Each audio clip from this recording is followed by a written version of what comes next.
Bon les amis, je suis vraiment super heureux parce que j'ai retrouvé mon coloc Noah qui était parti aux Yes. États-Unis pendant 2 mois et qui après était en quarantaine en rentrant en Belgique pendant 9 jours, quelque chose comme Ouais, c'est ça, ouais. ça, isolé. Et là il vient de rentrer aujourd'hui donc c'est génial. Noah c'est celui qui a fait, je sais pas si vous voyez ça, le truc ici. Je vais C'est lui qui a refaire dessiné quelque ça. chose en fait. Noah, partage-nous un truc que t'as fait cet été qui était cool. Un truc, j'ai lu Oh. ce livre, les amis. Ce livre, franchement, c'était génial.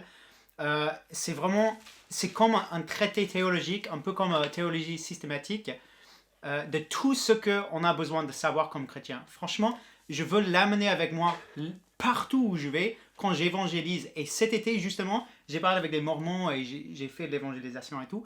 Et c'est ce livre qui m'a aidé à vraiment les dire exactement c'est quoi les vérités bibliques d'une manière simple, parce que c'est ça, c'est juste quelques pages sur chaque sujet. C'est super simple et très, très, très, très utile à nous aider à Excellent. savoir comment expliquer ça à un non-croyant. Excellent, merci Noah. Je vais pas demander de dire tout ça, mais je vais demander de faire la pub du livre. Donc voilà, c'était à moitié prévu.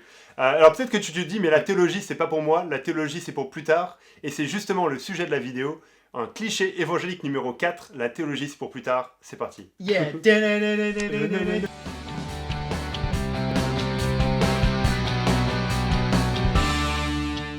Peut-être que tu connais quelqu'un qui pense comme ça, ou peut-être que toi-même tu penses comme ça, te dire mais voilà, pendant que je suis jeune, mais c'est pas vraiment le moment d'étudier la théologie. Moi je veux juste vivre la foi chrétienne, je veux juste ressentir, je veux juste aller de l'avant, faire des choses, et pas me plonger dans les choses qui sont un peu abstraites, dans les choses théoriques, dans l'étude, ça c'est vraiment pour plus tard, quand je serai plus posé, plus âgé. Maintenant je veux juste vivre normalement, ressentir, et me concentrer sur Jésus, me concentrer sur Dieu. J'ai pas besoin de tous ces trucs là, la théologie qu'on met à côté. Mais je pense qu'il y a deux problèmes à ce type de raisonnement.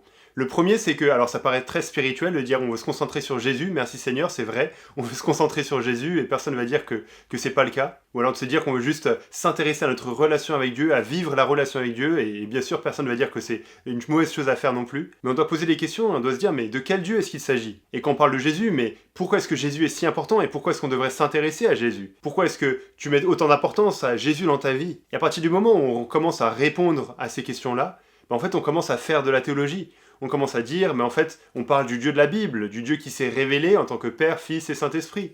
Ou on parle de Jésus qui est venu sur cette terre, qui est mort sur la croix à notre place pour payer pour nos péchés. Et c'est pour ça qu'il est si important pour moi, parce qu'il m'a sauvé. Mais à partir du moment où on fait ça, on fait de la théologie, on s'intéresse à qui Dieu est. Et c'est ce que je voulais montrer avec cette série de vidéos de clichés. C'est juste, mais dire que la théologie, c'est beaucoup plus simple que l'on croit. C'est simplement étudier ce que Dieu nous a révélé. C'est simplement creuser ce que la Bible nous enseigne par rapport à Dieu. Et c'est quelque chose qu'on est obligé de faire quand on juste mentionne le nom de qui Dieu est ou la personne de Jésus. En disant ça, je m'inspire d'une vidéo que j'ai vue de Kevin De Young il y a quelques temps. Et dans cette vidéo, il utilisait une illustration. Il parlait de sa femme, il est marié. Il disait, mais imaginons qu'on me pose des questions sur ma femme. Et qu'on me dise, mais quelle est la couleur de ses yeux? Et lui, il dit, mais je sais pas, je m'intéresse pas à la couleur de ses yeux. Ou où est-ce qu'elle a grandi? Bah, je sais pas, je m'intéresse pas où elle a grandi. Moi, j'aime juste ma femme, c'est tout. On se dirait, mais en fait, si tu sais pas répondre à ces questions-là sur qui est ta femme, mais on remet en doute l'amour que tu as pour ta femme et l'intérêt que tu as pour ta femme. Et c'est vraiment la même chose quand on dit, mais moi je veux suivre Jésus, je veux m'intéresser à Jésus, à Dieu, mais pas vraiment m'intéresser à la théologie, pas vraiment m'intéresser aux détails qui font ce qu'il est. Non, en fait, ça n'a aucun sens. Donc voilà pourquoi on ne peut pas dire la théologie c'est pour plus tard, c'est pour maintenant. Si tu veux t'intéresser à Dieu, si tu veux suivre Jésus, tu as profondément besoin d'étudier qui il est et ce que ça implique pour ta vie. Mais le deuxième problème qu'on peut voir à ce raisonnement de dire la théologie c'est pour plus tard, c'est pas pour maintenant, je veux juste vivre, je veux des trucs pratiques, je veux du concret, c'est de ne pas réaliser qu'il y a un lien étroit entre la doctrine et la pratique. Entre ce qu'on apprend sur Dieu, les vérités qu'on apprend sur Dieu, et la manière de vivre à la lumière de ces vérités. Entre la tête et le cœur, on pourrait dire. Et on voit ça très clairement dans la Bible. La vie chrétienne, c'est pas simplement vivre des choses, mais c'est croire des choses qui vont avoir un impact dans notre vie. C'est vivre ce que l'on croit. Et les deux vont ensemble. On ne peut pas juste croire des choses à propos de Dieu, à propos de Jésus, sans vivre à la lumière de ces réalités. On ne peut pas dissocier, dire moi je m'intéresse juste à la théologie de manière abstraite, et juste voilà pour un intérêt, une curiosité intellectuelle. Non, en fait on doit vivre à la lumière de ces réalités. Mais on ne peut pas non plus dire mais moi je m'intéresse juste à la pratique sans la doctrine. Juste à la manière de vivre la vie chrétienne, sans s'intéresser aux vérités qui nous motivent à vivre de cette manière-là. Et franchement on voit ça de manière très claire dans la Bible, par exemple dans le livre de Tite. Le livre de Tite, c'est un livre qui a été écrit pour montrer que ce que l'on croit a un impact sur ce que l'on vit, et que la doctrine donne lieu forcément à la pratique. Je t'encourage à lire tout le livre pour voir ça par toi-même, mais regarde par exemple Tite 2, le verset 1, voici ce qui est écrit. Donc c'est Paul qui écrit à Tite, qui est un jeune pasteur, et il lui dit « Quant à toi, dis ce qui correspond à la saine doctrine. » Et là, on s'attend à ce que, juste après, ils disent voilà, des vérités théologiques concernant qui Dieu est, concernant ce que Jésus a fait sur la croix, concernant toutes ces choses-là. Mais en fait, ce qu'il fait après dans le chapitre 2, je ne vais pas lire ça, mais tu peux lire ça par toi-même, il donne juste des indications sur le comportement que différentes catégories de personnes doivent avoir à la lumière de qui Dieu est, concernant les vieillards, les femmes âgées, les jeunes, etc.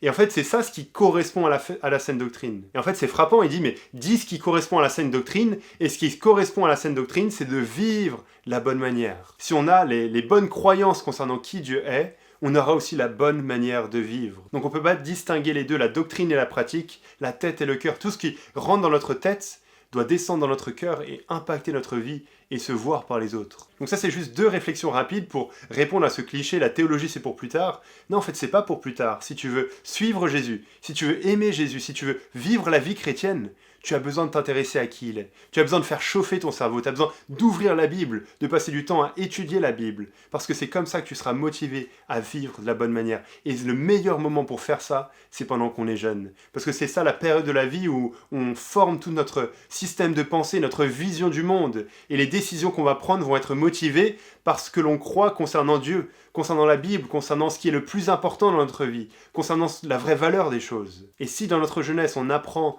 à étudier et à aimer Dieu de tout notre cœur, de toute notre pensée, alors on pourra vivre de la bonne manière pour tout le reste de notre vie. Voilà pour la vidéo du jour. Il fait beaucoup trop chaud à Bruxelles, donc je pense que c'est le moment pour moi de terminer cette vidéo. Merci à tous de me suivre. On vient de passer la barre des 1000 abonnés, c'est vraiment super. Merci pour vos encouragements. Continuez à me suivre sur Instagram pour des infos en exclu, des encouragements au jour le jour. Et à très bientôt sur cette chaîne.